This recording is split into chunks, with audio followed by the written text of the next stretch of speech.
Hey, I'm Jay, and you're listening to Mindset Monday, a new series on the More Than podcast created to be the perfect dose of inspiration and motivation while giving you tangible tools to shift your mindset in a more positive direction. After all, your life is only as good as your mindset. I'm so glad you're here.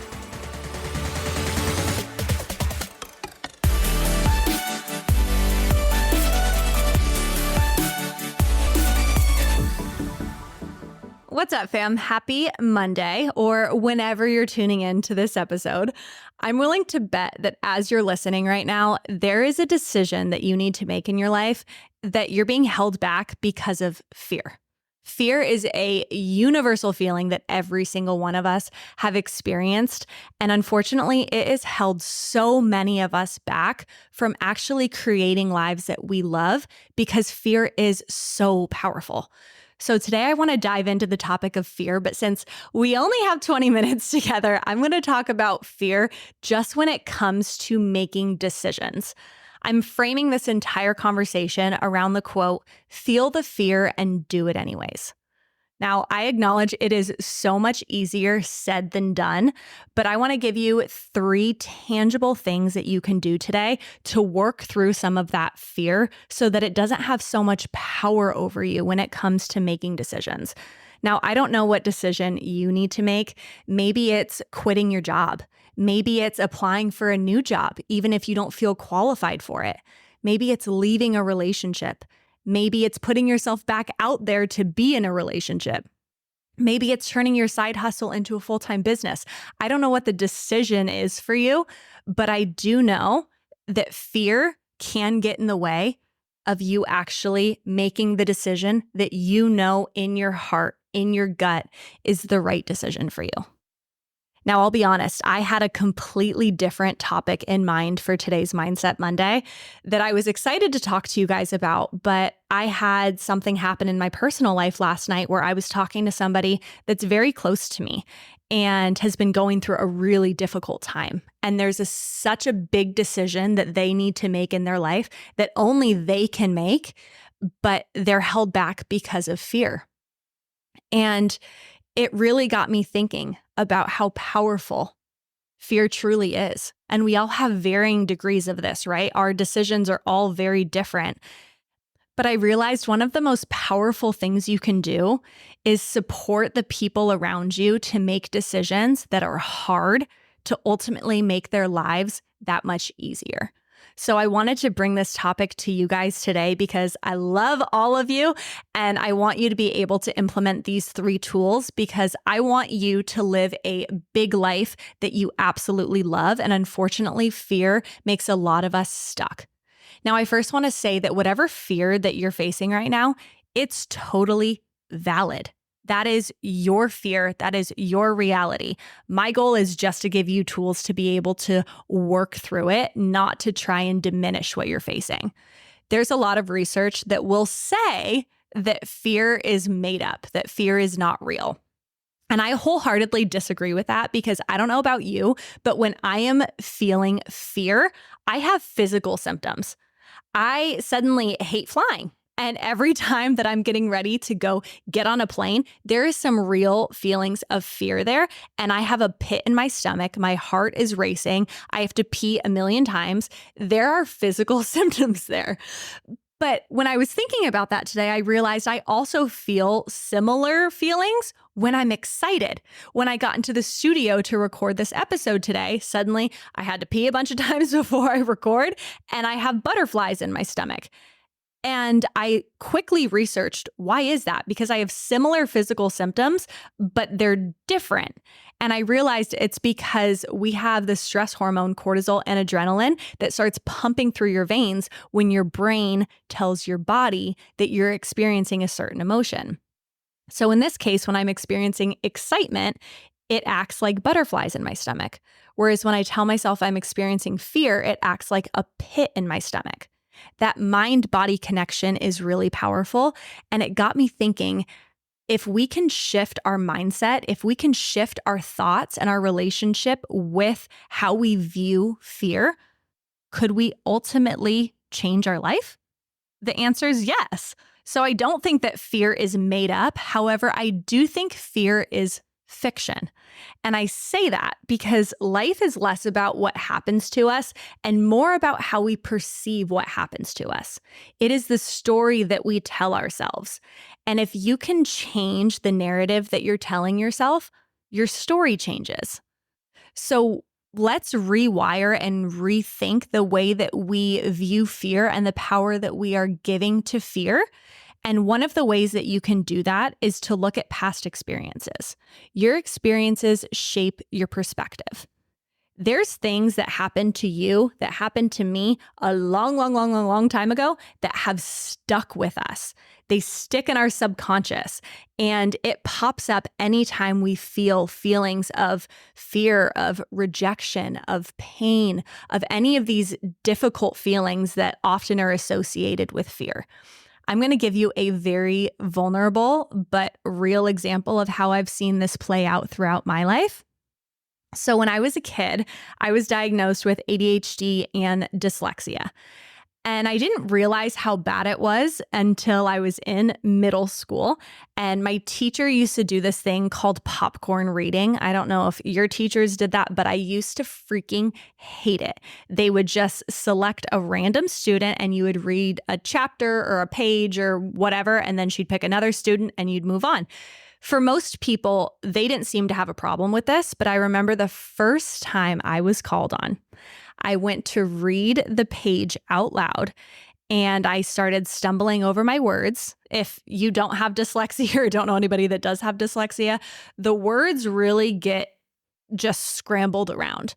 And so I have to deconstruct all of that scrambled mess in my mind to try and read it out loud. And for whatever reason, reading out loud is a lot more difficult for me than reading silently.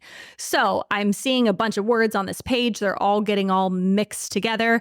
And then I start getting embarrassed. And then I'm starting to feel all these other feelings. And so then my voice starts shaking and my classmates start laughing at me. They start making fun of me. And in the small town that I grew up in, the majority of the people you went to elementary school with, you went to middle school with, and you went to high school with, like, this was something that stuck with me. And it started this very deeply rooted fear that I have of sounding stupid. It made it so I absolutely hated reading and writing. I hated public speaking. And ultimately, it gave me this very deep-rooted belief that I am not smart. And that's something that I have carried with me my whole life.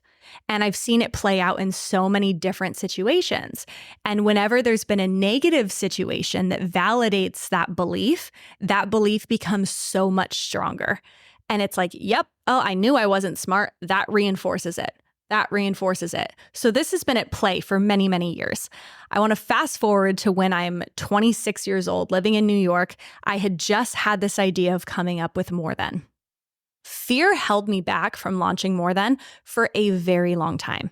Part of More Than is a blog, so I'm writing a lot, and also obviously the podcast where I'm public speaking.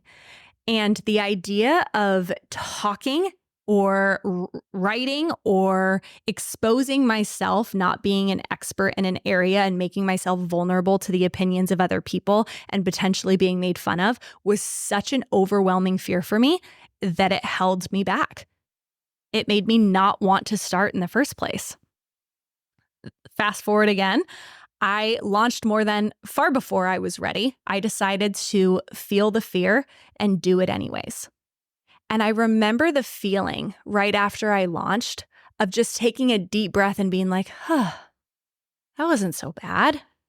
And then I started getting some positive reinforcement that what I'm doing matters, that it's positively impacting people, that my story is resonating. And it shifted my entire mindset. And it helped me define myself differently when it comes to public speaking, when it comes to reading, when it comes to writing. And it's now something that has never gone away. I'll be honest, even as I come into the studio and I hit record, I still get those butterflies. I still have that negative voice in my head saying, what if you stumble over your words? What if you sound stupid? What if you get made fun of? Well, then I shift it and start thinking about all the past examples that have proven to me that what I'm doing matters. And I choose to listen to that more than I listen to the negative voice in my head. Now, I share this example with you because I'm going to show you how I've used these 3 tools to really work through this and be able to show up doing something that does bring me fear every single week, now twice a week with you guys, and how I've been able to use these tools and implement them into my life so that you can now implement them into your circumstance. So, number 1 is reframing and rewriting. Our past often builds our definition of how we view things. Like I said in the beginning, your experiences shape your perspective. So if whatever decision you have that you're facing right now, let's say you're trying to decide if you should leave a toxic relationship.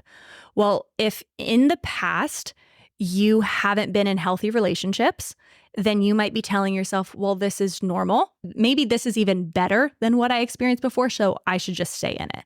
Maybe in your past you came from broken relationships or divorced parents, or you haven't seen successful relationships. So that is just reinforcing this idea and this fear that you should stay in the situation that you're in, even though deep down in your gut, you know it's not right. That fear is holding you back. If you are spending your time with the wrong person, you're never going to find the right person. So your past experiences are going to shape your perspective right now. So what I want you to do instead is to reframe this. A very easy, simple way that you can start making decisions that you know aren't fear-based is by writing it down. Write down the decision that you know in your heart, in your gut is the right decision for you. Now make a whole little pros and cons list. You know, we've all been told to do this when it comes to decision making. And honestly, it works. Being able to see a pros and a cons and being honest with yourself and getting your thoughts onto paper and visualizing it really helps you decide what is ultimately going to be better for you. And you'll also see that probably a lot on that page is fear-based. You'll be able to recognize that. Now, here's the fun part. You get to scratch all that out and reframe it. And how you're going to reframe it is by asking this simple question. This is step number 2. What is the best case scenario? What if I make this decision and it all works out? What if I make this decision and my entire life changes for the better? Now, if you're an anxious, fear-based person like I am, I guarantee you've already thought through worst case scenario of absolutely everything when it comes to this decision. We are on default to start letting negative thoughts just run rampant through our minds. So instead, I want you to intentionally shift to a more positive thought process. What is the best case scenario here? What if I step out in faith and it goes right?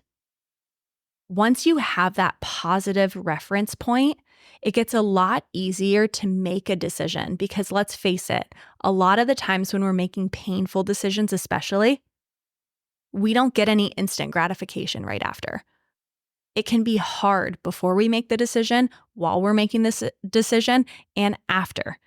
But if you can create a conviction deep within you that knows that you are following what your gut says, and you've already thought through the best case scenario, that's your light at the end of the tunnel. That's what you need to keep working towards and keep pushing towards. So it's really important to try and shift your mindset to a more positive direction before even making this decision so that when it does get difficult, you at least have something to look forward to and something that is pushing you through.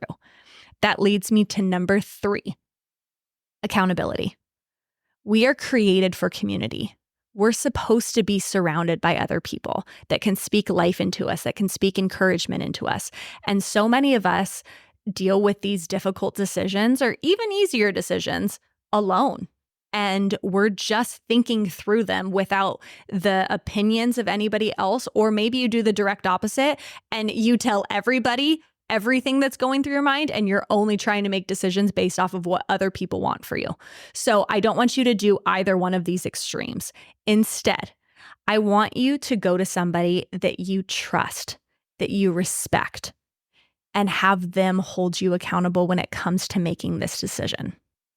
I mentioned in the last Mindset Monday that confidence comes from keeping the promises that we make to ourselves. Well, let's face it, when you're in the middle of a difficult decision, you don't feel that confident about the decision that you're making. And it's really difficult to keep a promise to yourself if you're already not feeling confident. But I'm pretty dang sure that you are extremely good at keeping the promises that you make to other people. So if you are vocalizing a decision that you're going to make, you come up with the decision, it's black or white, this is what I'm going to do, and you tell that to somebody that is holding you accountable, you are going to keep that promise, quote unquote, to them because of how much you value their opinion, value their feedback, and they're then able to support you throughout the entire process too. So you don't need to go spread your business all over the place. Just find the one or two people that you really respect to help you navigate through this decision-making process that can be there for you throughout and even after. And knowing that you're not alone in the midst of making a decision takes the fear out of it, because so much of fear runs rampant in isolation.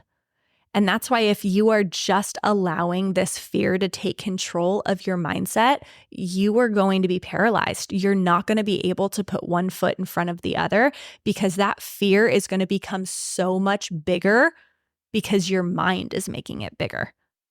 So if you allow that fear to start losing a little bit of its power, because not only are you now becoming more aware of it, you are writing it down, you are reframing it, you are focusing on the positives instead of the negatives by asking yourself, what is the best case scenario?